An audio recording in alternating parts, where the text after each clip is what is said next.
You're listening to the Renegade Blitz, the best podcast for Steelers fans by Steelers fans.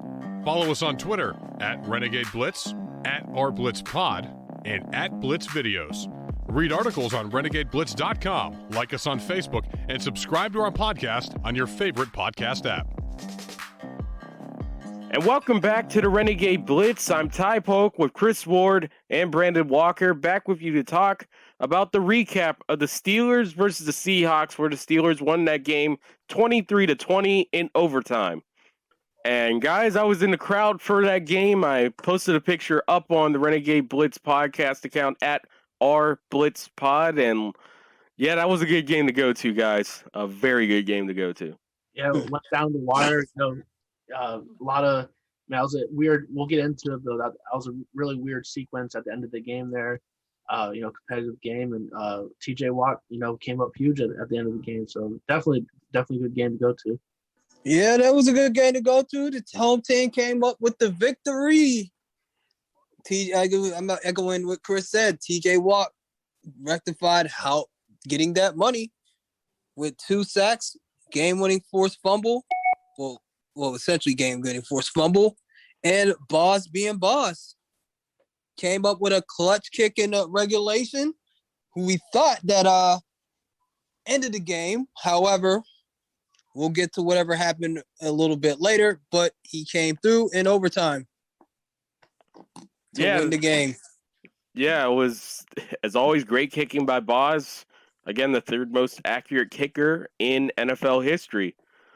So now let's talk about that. Let's go back to that entire game. And all in all, that first half for the Steelers, you could really not ask for a better played game by both the offense and the defense. Of course, they didn't score on their first drive, but it felt like the offense had pulse out there as well. Najee Harris, touchdown catch, and the rare tight end reverse for a score to make it 14-0, as that was the final score by both teams for the half. So I want to talk about this first half for these guys. Were you impressed with what the Steelers brought at that moment?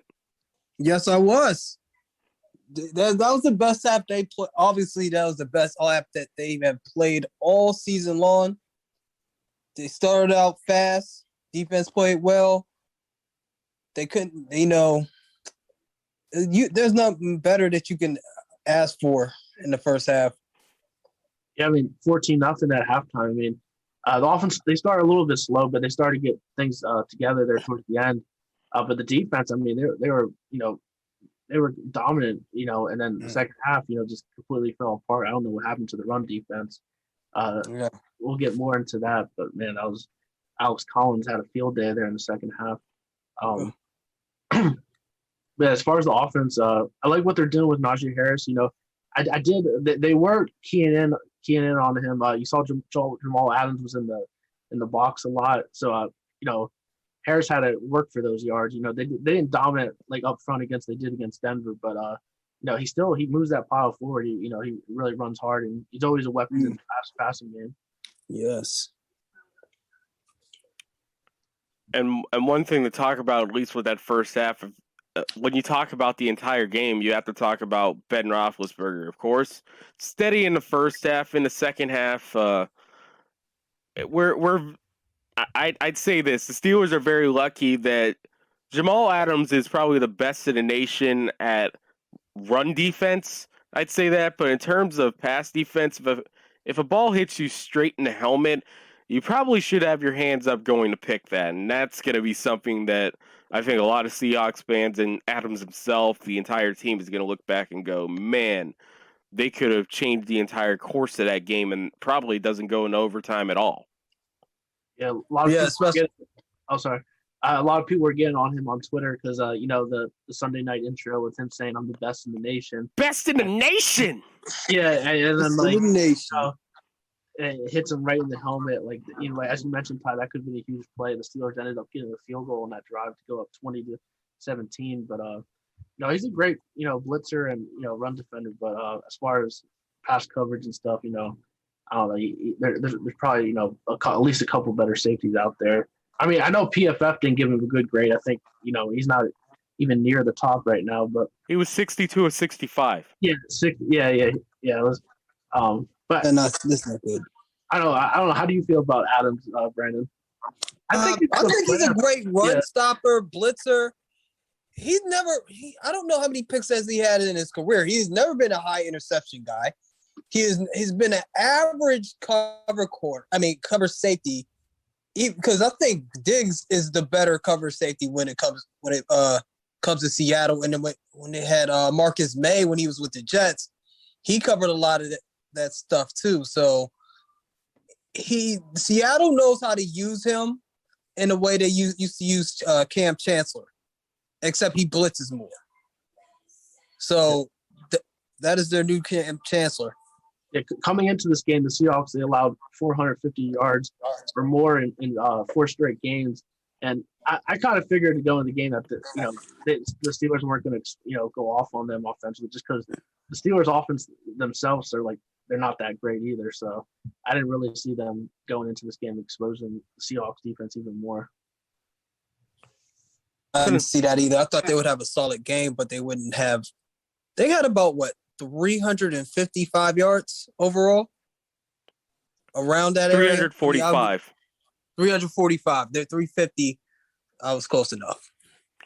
So now let's now talk about this second half for the Steelers. And really, the Steelers scoring by quarter came from that second quarter. They got their 14 in that second quarter going into the break, 14-0.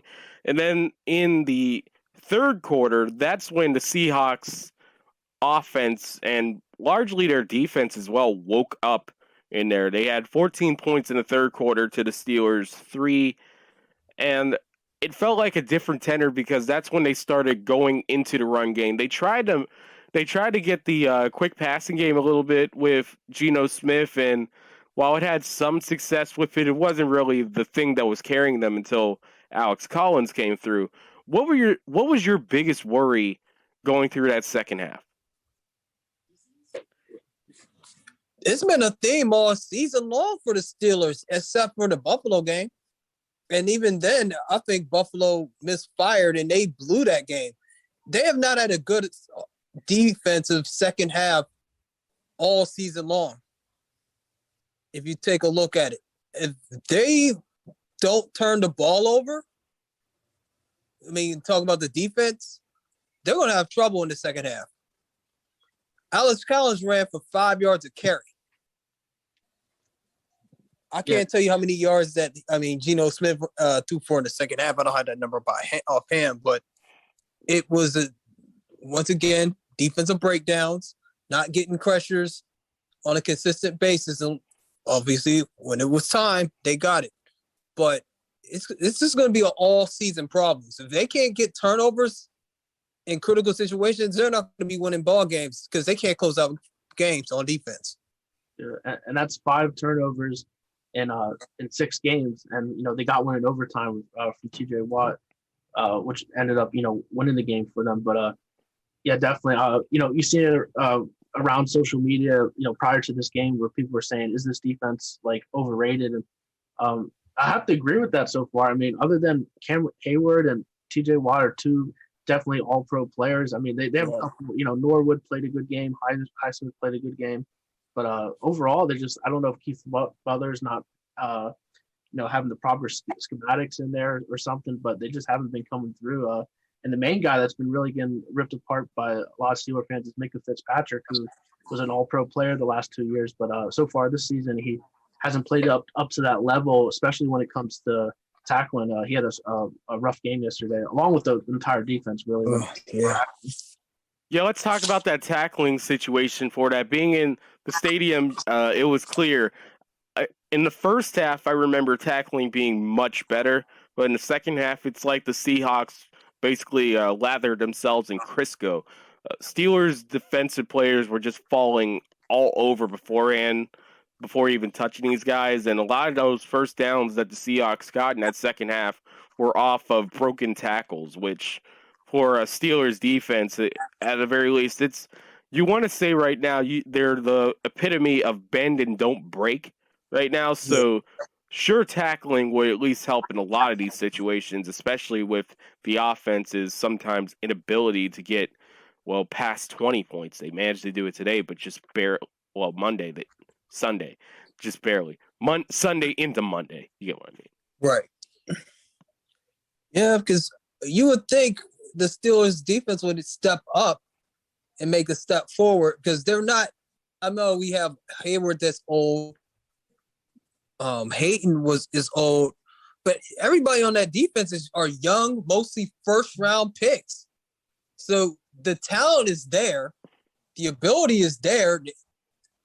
They didn't drop off that much from last year, maybe at the cornerback position, but everywhere else on the defense, especially the front seven, maybe minus Alu, or maybe minus Tuitt right now.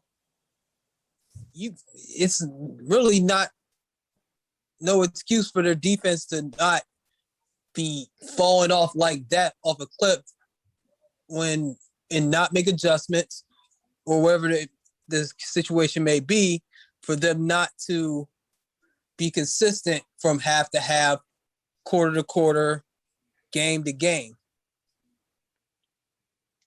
Yeah, I mean, Homer, their backup running back, he had a 27-yard catch and run where he broke a tackle from Terrell Edmonds and Micah Fitzpatrick. And then the second half, Everett had a big play. I think went for like a 41-yard gain. So like they're definitely getting like yards after the catch when they should have been wrapping up and putting Seattle offensive players on the ground. And then the run game too, there was issue tackling Collins and the run gap, assignments seem to be off. I'll have to go back and look at the game and see exactly, but they're definitely missing Tuitt there up front. And Devin Bush too, Chauvert, those inside linebackers have been rather pretty quiet.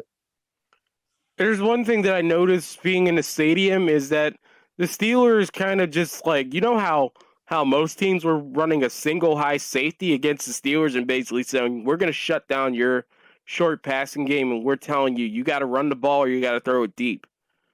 And that's what they were doing against the Seahawks. It's clear they did not think that it was going to be the Geno Smith show, and it wasn't really, but they tried to stop the run, and largely because of missed gaps and a lot of pursuit errors and, of course, those broken tackles, everything went haywire for them.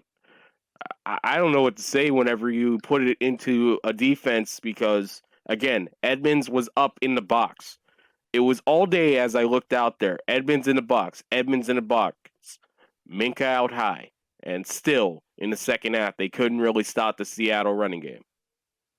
Yeah. Hating the box, they couldn't stop them. That's not good. Yeah, they're definitely winning the battle at the line of scrimmage there, the Seahawks offensive line. I don't know, like I mentioned, I don't know if Butler, it's 2 straight games now where they really kind of collapsed there in the second half. They did come through with some big plays at the end, but those 2 games the last 2 weeks should never have been that close. No. Yeah, lost in all of that talk about, the ending of that game, you have to talk again about James Pierre. James Pierre was the one that punched that ball out on DK Metcalf that if it were recovered, that's game over right there before it's overtime. But, of course, There was that weird situation in which the referees decided to say, is that an actual complete catch? And I'm like, DK caught it, held it for a beat, and then tried to move forward before going out of bounds. That ball clearly was punched out. I still have no idea why that was even considered a fumble or a catch and incompletion, instead of a catch and fumble or any situation like that. So yeah, I think Mike Tomlin at that press conference, he basically basted the officials out there, and with good reason, because at the very least, they decided to put 3 seconds on the clock when in reality, at least with everything that went on there probably should have been 1 second left. That really should have made it difficult for that spike to happen. It's definitely confusing there at the end of the game. That whole situation. I agree with you. I don't know how the officials thought that was not a catch or whatever have you, but The thing is that like they ended up clocking the ball and it still was 1 second left. But I heard that the stadium was 0 seconds up on the scoreboard. Yes, like it didn't really matter either way. That they still would have, they still would have had an opportunity to kick the field goal. They just had extra time to prepare for almost 6 minutes where the referees were talking about if it was a catch or not. Yeah. I was looking up at the timer in the stadium as well, and I was looking at it. I was even seeing the tweets from Michael Sean Dugar in there. They were questioning if the spike got off itself. I thought that at least with how the Seahawks lined it up, I thought at the very least they got it off with 1 second remaining. Yeah, they didn't. It wasn't. I felt that was my entire situation. I think I'm trying to justify the entire officials' reasoning for effectively giving them a free shot at clocking, and I guess that as I was looking around, I seen that the Seahawks got set at 3. It seemed like the last player set the line up was at 3. The spike officially happened they snapped at 2, and the spike happened at 1. So I guess maybe that's why they thought of that situation. But even in the end, that was just kind of like a weird situation because they got set at 2 instead. But regardless, the field goal went in. It went to overtime, all that stuff. And T.J. Watt again, he's clearly the MVP of this team, and he should be the surefire Defensive Player of the Year candidate. I think with a game like this, that's going to certainly give him the inside edge on that. Yeah, I mean, are you sure over Trayvon Diggs? I was going to say the same thing. Let me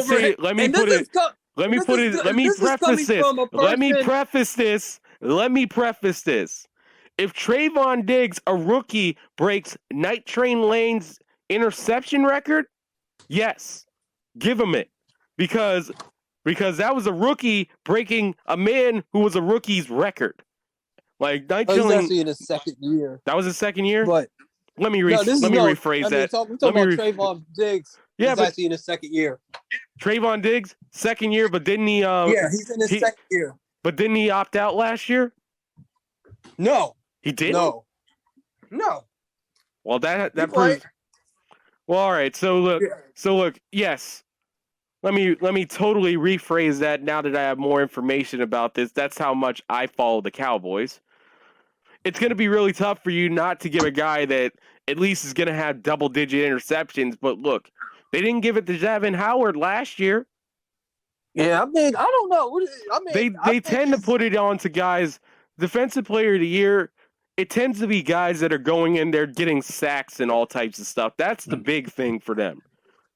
But he's getting pick sixes too. I'm not arguing against you, but right now, man, he had that pick 6 yesterday against New England. Yes. Yeah, your Chris's buddy, but I'll put it to you like this: if he breaks Night Train Lane's record, then yeah, you got to give it to him.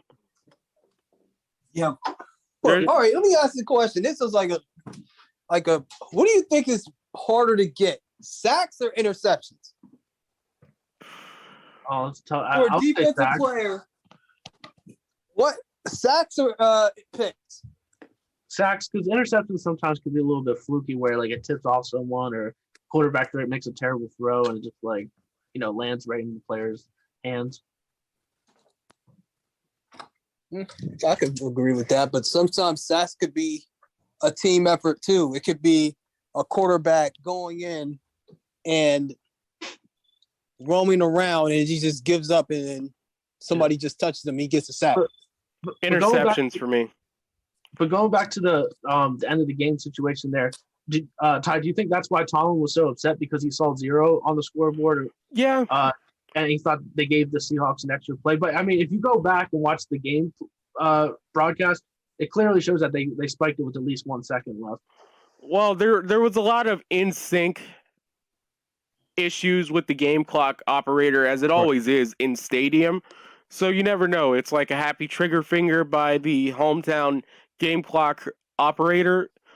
In that situation, I looked up and I was like, I think Seattle got enough time, but but I felt that whenever the fact that the whistle was blown and it was so loud in the stadium, I guess, and basically there was everyone chanting out 3, 2, 1 and screaming as it went down to 0-0. So there was a lot of things going on in that situation. It was a hectic.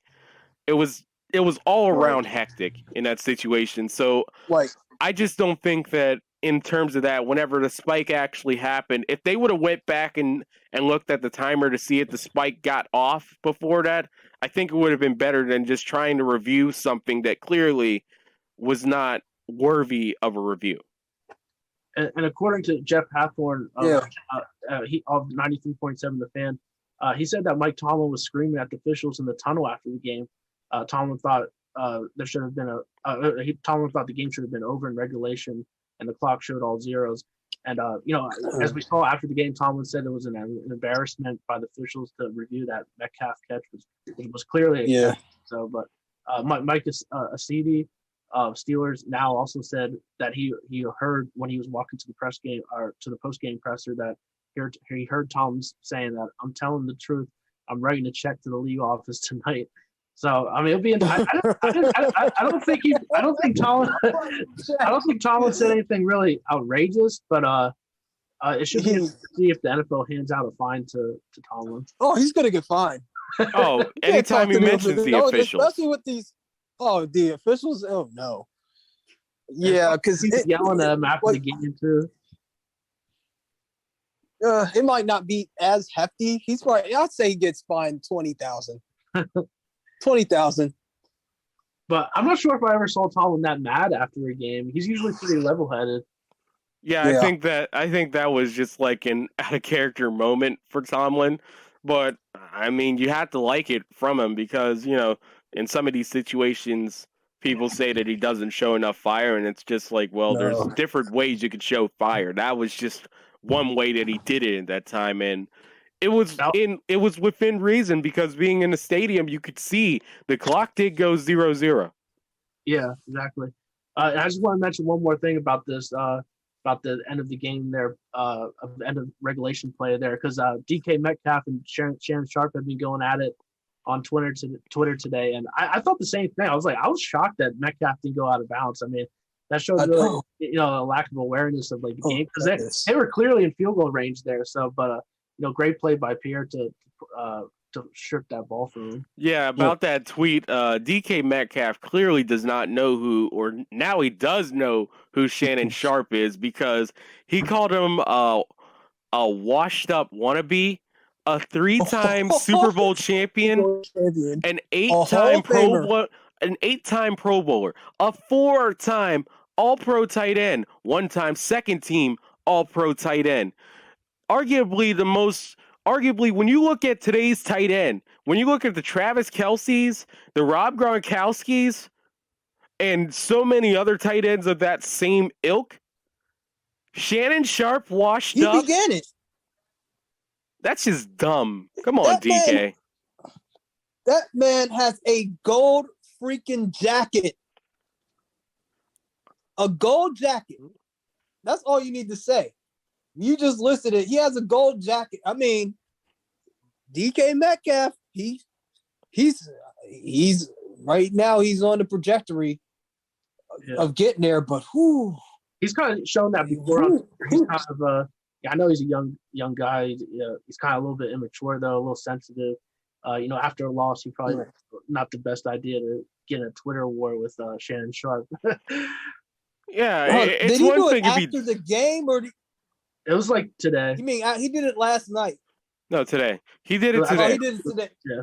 He did it today from what it looks like. But I'm just saying right now, it's like, I understand that people tend to forget that Shannon Sharp was in the league and he did his thing for a long time with some of the best quarterbacks ever in John Elway, namely one. You could see that NFL highlight on Bleacher Report that basically made sure that DK Metcalf Shannon Sharp is a bad man in his own right. Like you got to look that up, man. Come on. I understand talking heads, you don't like them, and sometimes I don't like them either, but there's just like a level where it's going like, okay, this guy played at your level for a long time. Higher. higher than the much double. higher than that. I Much meant higher. I meant your level in terms of professional level, but obviously in terms of that, especially for the tight end position at that time, at a much higher level. Oh yeah. So now, what else can we talk about here, guys? Can we talk about the wide receivers here? Deontay Johnson had his first few drops of the season. It was championed at before this game that he had no drops compared to everything that he had this time last year, and of course going into the end of last season. And I see a lot of people even challenging Chase Claypool, saying that for a guy that's 6'4", he's not very good at high pointing the balls out there, which is just a strange thing to see out of a guy like that. But I want to get your guys' thoughts on the wide receivers. I mean, they continue to make mental error. Now he's dropping passes. First of all, this is miscommunications. I can't even. I know I've been rough on Ben, but some of it's all these miscommunications, all these misreads, and I'm just baffled by it because Deontay Johnson's been in the league 3 years now? Yeah, This is his third year. So he needs to just see a sports psychologist. I don't know what he needs to do because he could be a Pro Bowl level player, but his head is just not consistently in the game. And I think with Claypool, I had him on fantasy team last night and he did not come through for me. So I am a little bit hacked off on that. And he needs to also learn how to high point balls. Catching the ball could be a little bit more consistent. He needs to just get coached up with the receivers, get in contact with Ben. When maybe if Ben practices a little bit more during the week, as we all keep saying, maybe these drops, these miscommunications and everything like that will come to a head and Ben doesn't look as bad as he does at times, even though we've been murdering him. So we'll see. But you've been murdering him, but that's not here nor there. I've been murdering him. I said the other week that he was going to be the reason why they won. And I said, and this week, I want to toot my horn again. I picked Ty Smith and said he was going to have an impact game. He had a sack and a half. But it's still all short passes. I read that 19 of his completions were like not even 10 yards. So, and then still they're not throwing the ball over the middle of the field. So I'm still overly kind of concerned about this offense. And they didn't run the ball like nearly all that well, really. I mean, I know Harris did have some nice plays, but it wasn't like against Denver. And Seattle's rush defense was like, I think they're like 31st in the league coming to the game. So that's also an issue. But yeah, as far as the receivers, yeah, like I don't know what's going on with Claypool and Ben. There's been like a lot of miscommunication this year. They need to get that chemistry going. And some people actually did tweet at us about how maybe if Ben practiced on Wednesday or whatever. But you know, Deontay Johnson, I thought he had a good game. I know he did have that drop. It was actually his first drop of the year, but it was kind of a tough catch. I mean, he should have had it. I mean, you know, a big time receiver makes that play, no doubt. So, yeah, there's still some growth. Your boy Penn State Pat had a good game though, I thought yesterday. Oh yeah. I told you he's gonna be a big time weapon by the end of the year. Yeah, and I'll be right. 7 receptions for 58 yards, 8.3 average, and it was on 7 targets also. But yeah, you're right about 2 receptions for 17 yards, and he was targeted 7 times too. Yeah. Oh yeah, but and by the way, when they were up, why did they stop running the ball? Yeah, there was no reason for Ben to be throwing the ball 40 times when they're ahead.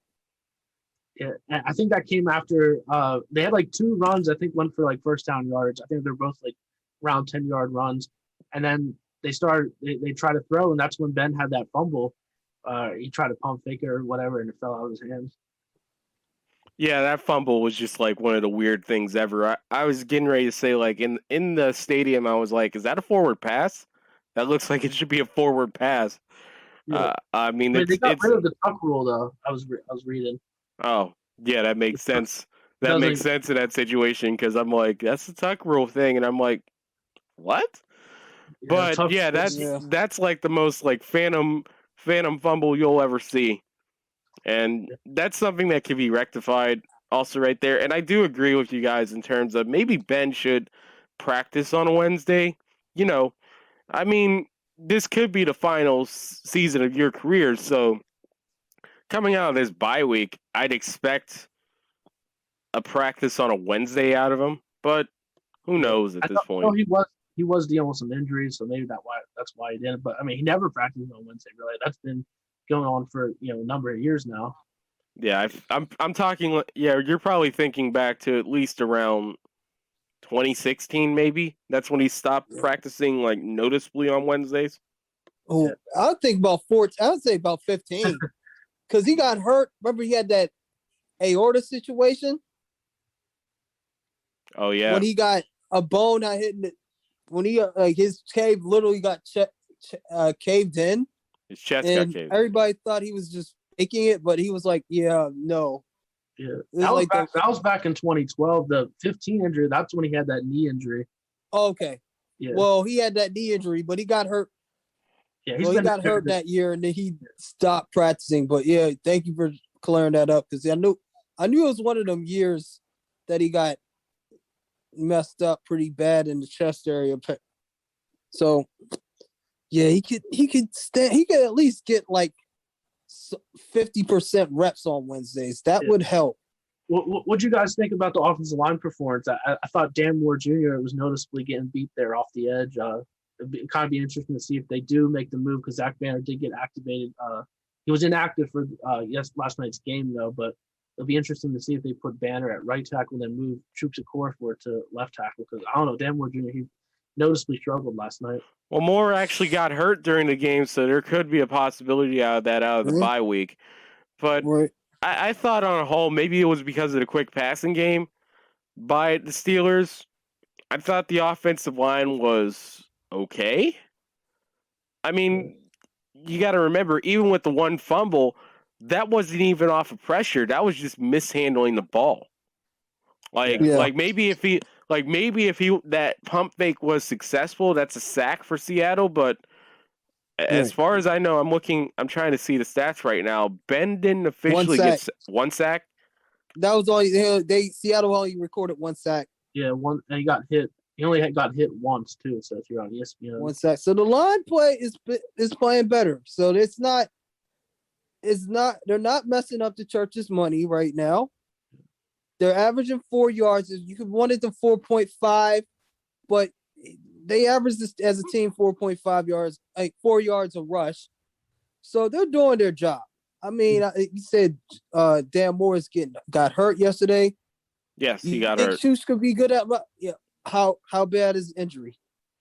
I haven't seen anything about him. We're probably going to get an update sometime this week, but yeah, he was hurt at that game, and I couldn't really tell inside the stadium if he came back to play.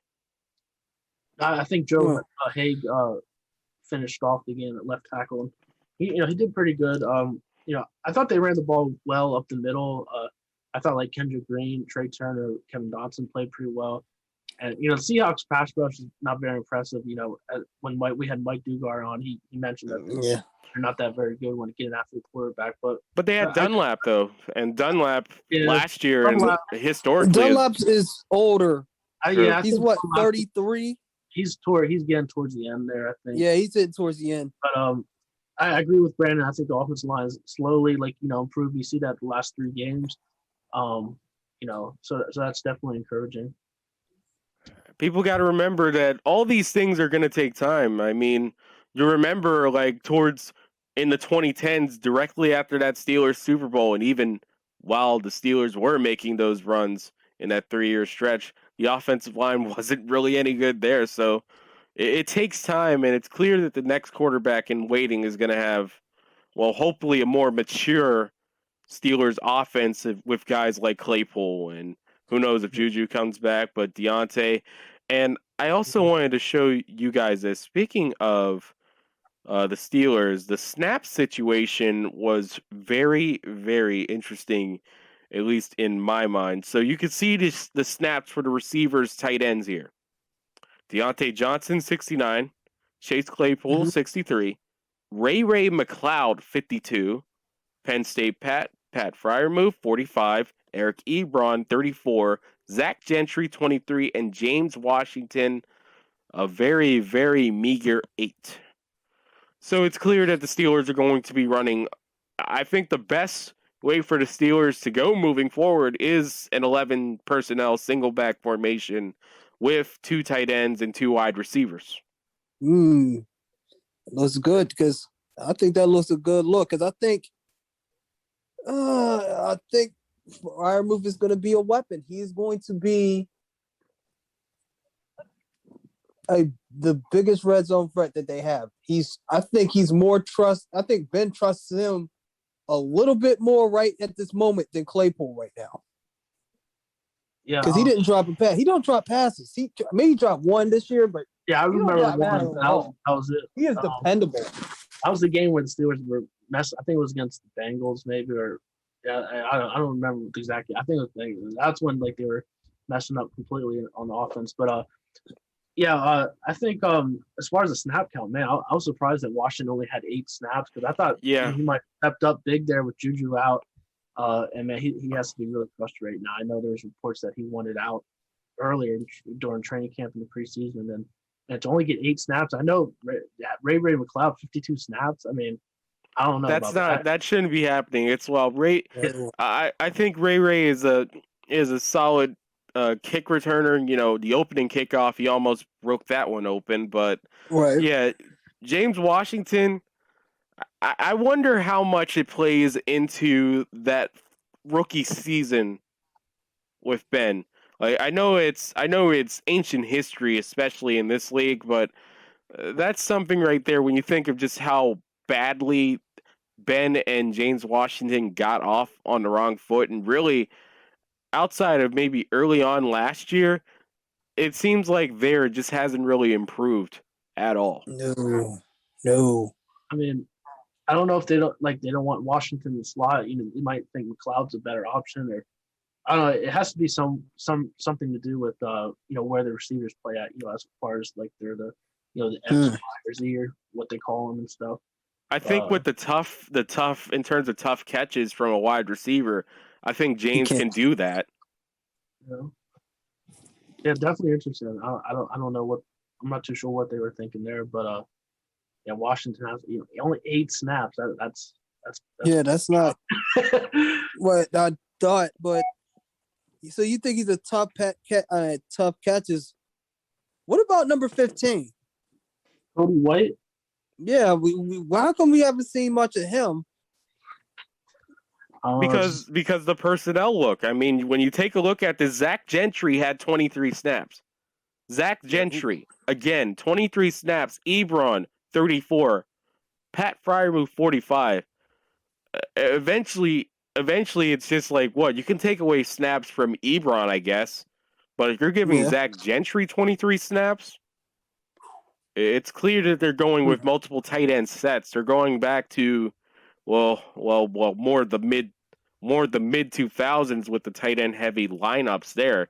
So I don't know why it's like that, but I mean, could there be another look out there for Anthony Miller, first round talent out there? I'm just trying to spitball ideas. It could be. I think he has the talent. He has the skills. If you can play well with Mitch Trubisky at your quarterback, I think you have a chance. So there's talent there. I think he's going to factor in, maybe be your number 3 by season's end. Perhaps. You just got to get acclimated to the offense.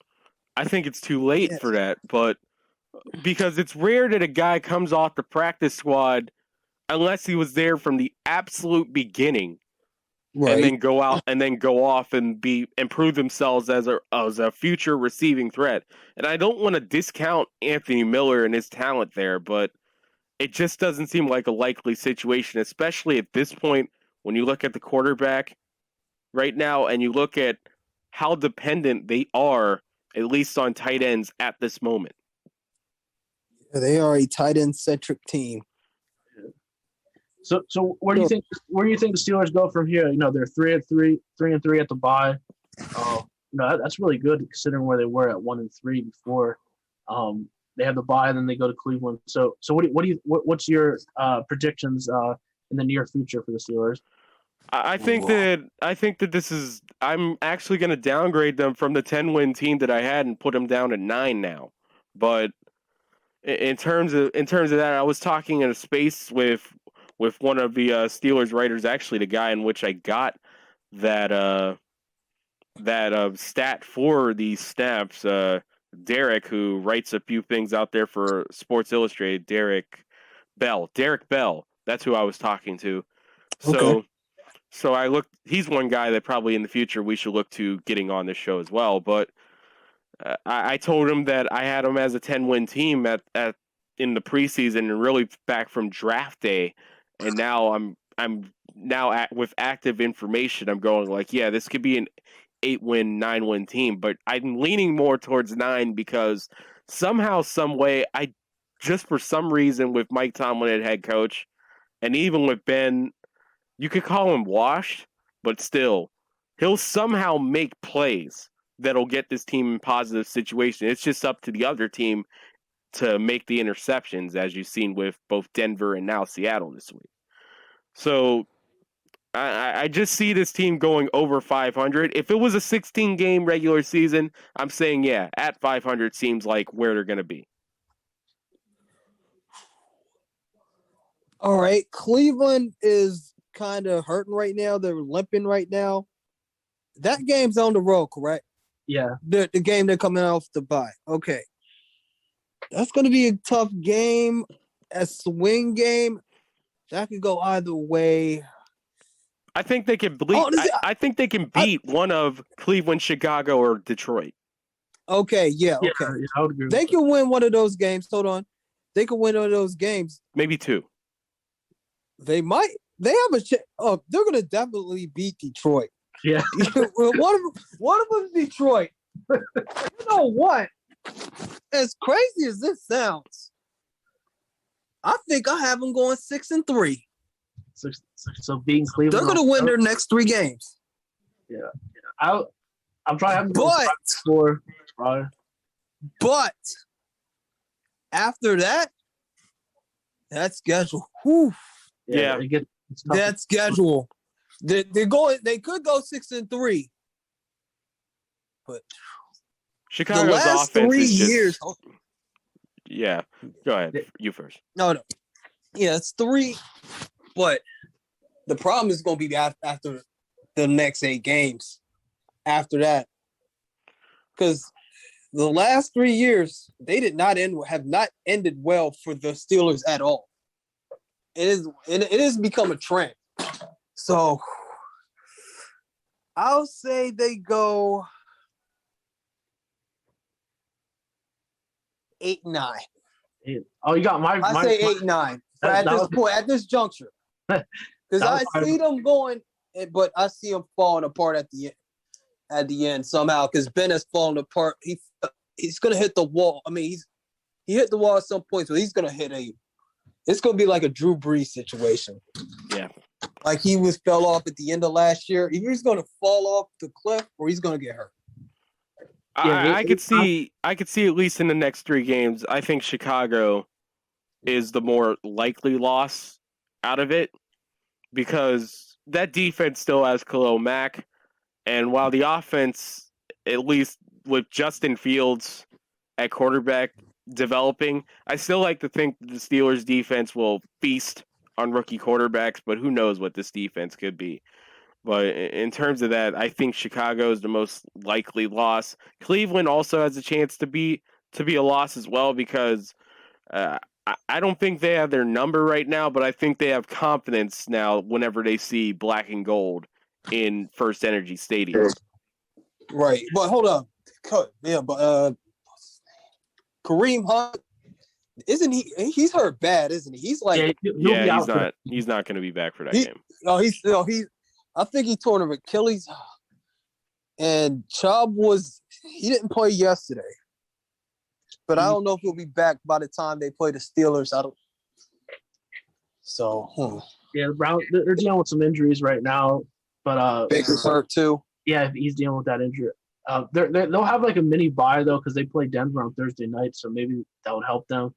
I'll probably say the Steelers. I think they'll probably lose at Cleveland, but I think they definitely should beat Chicago and Detroit at home. So I think they'll be 5-4 heading into their Week 11 game against the Chargers, and that game's on the road on Sunday Night Football. Yeah, I mean they should beat Detroit. That would be like an epic like Tomlin special if they were to lose to them. I don't even know what. Snap! We haven't even accounted for that yet. Yeah, but we haven't even accounted for that. Going into the season, I had them 8-9, and that's really what I'm sticking with right now. I see them as an 8-9 team.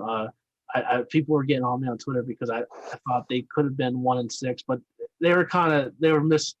You know, when I tweeted this, I said I had them beating Denver, and this was pre Russell Wilson not playing against Seattle. So yeah, I was getting a little worried that it might have been like 1988, but when they started the season off 2-10. But I think this team is good enough to get at least eight wins, and I wouldn't be surprised, went 9-8 and continue their streak without a losing season. I want to also break into the middle of this right now.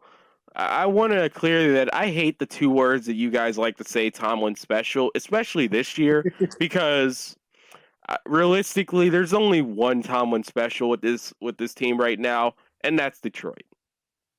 Yeah, that could be it. That's probably going to be it. That could be it. Well, if you remember the old trivia question from the beginning of the year, the Browns playoff game, the last double renegade before the Ravens was the Lions here in Pittsburgh in 2013. So is it a realm of possibility? Yes. Do I think it's going to happen? No, because right now, I mean, the Lions are competing.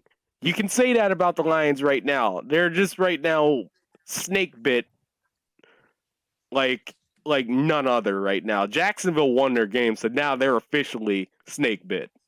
They're the most snake bitten team. And you got Jared Goff. He's not the greatest quarterback, but he's competent.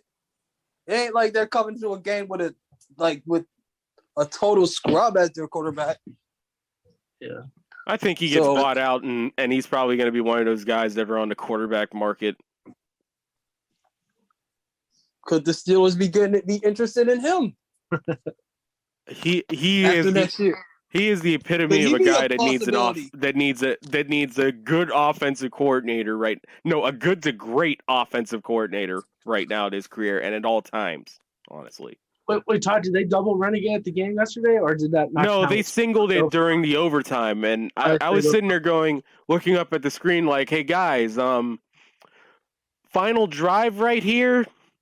I mean, it was loud enough before the Renegade, especially with a few of those defensive possessions out there where I was like, all right, I guess they're not going to do it. And then they open it up with the overtime, so yeah.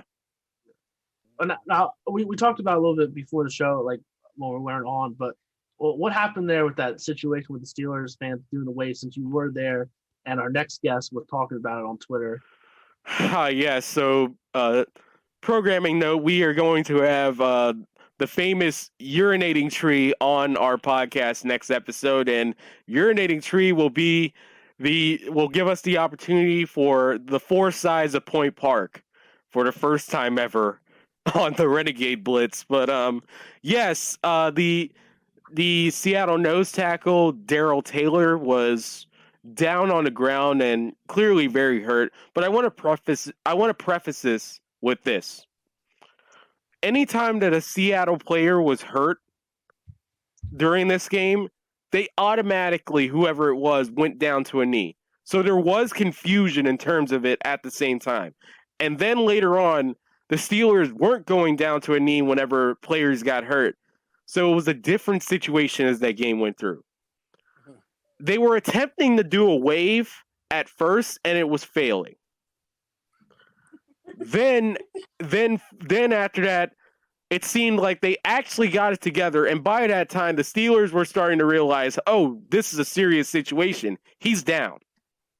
So everyone went down to a knee. You couldn't really see if, unlike on TV, if Taylor was moving or anything like that, because it wasn't just that. Everyone, at least from the part where I was at, all the medical personnel and some Seahawks players were in the way. You couldn't really see. You thought maybe it was like a leg injury or something like that, or whatever it is. Now you're going to ask the next question. Did I participate in the wave? Unfortunately, yes, I did. Wow. But I was peer pressured. And there were Seahawks fans doing the wave as well. Yeah, I tweeted out an article where it had a video of the fans doing it. It looked like it was in your section also, or near where you're sitting at. I was in 121, row EE, seats 1 and 2. You were behind the end zone on the closed end. Yes, I was. All right, yeah, that's where the video was at.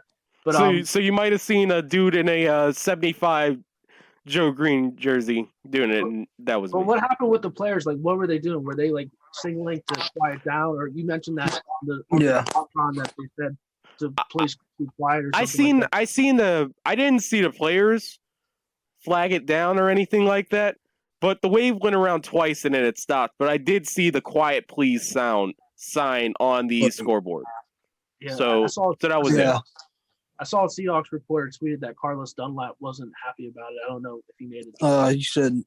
Oh, he shouldn't have, and I regret it. I don't know why they're doing the wave anyway. Like, what? I know that's like so 90s, man. Like, for real.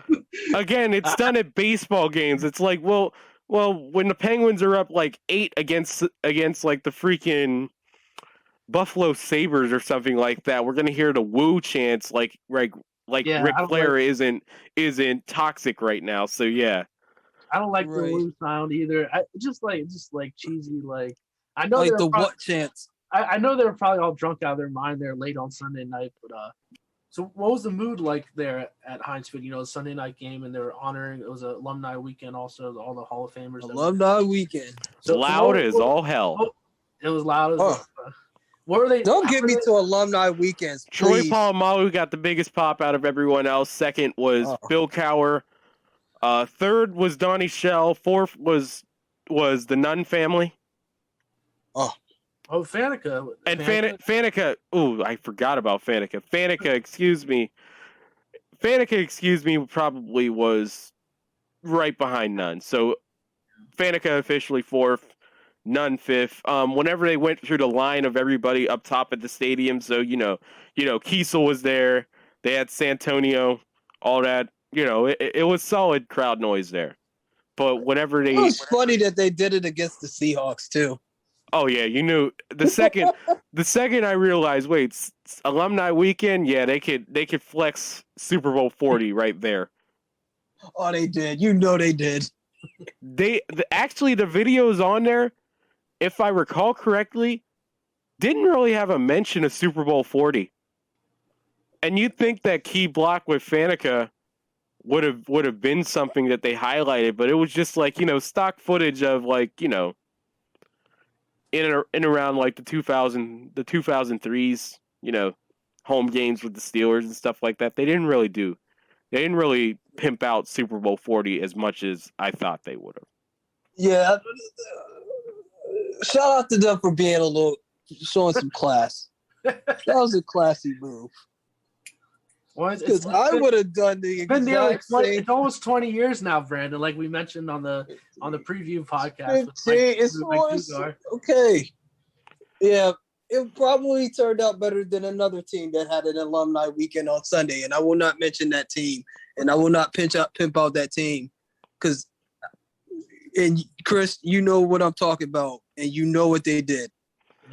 Yeah, we are not going to pimp out the football team from the Capitol on this podcast because it will aggravate me. No, because we'll be on here for another 5 minutes. But guys, that's it. It was a fun time at Heinz Field. and I fully and wholeheartedly regret doing the wave. We will have Urinating Tree on. He's known for creating such fascinating content like This Week in Sports Ball, where he goes over every single game that happened during the NFL week, and of course, the Hater's Guide to just about any sport out there, and also other things like during the time in which the Steelers were basically a soap opera, the days of our Steelers. So expect a different podcast next week. This week, we're probably not going to be as analytical as before, but who knows? We're at least going to have some fun with it, give you guys some different content, because everyone deserves a laugh right now. And I'm going to have him shame me for doing the wave. So, yeah. For Chris Ward and Brandon Walker, I'm Ty Polk. Thank you for tuning in to the Renegade Blitz.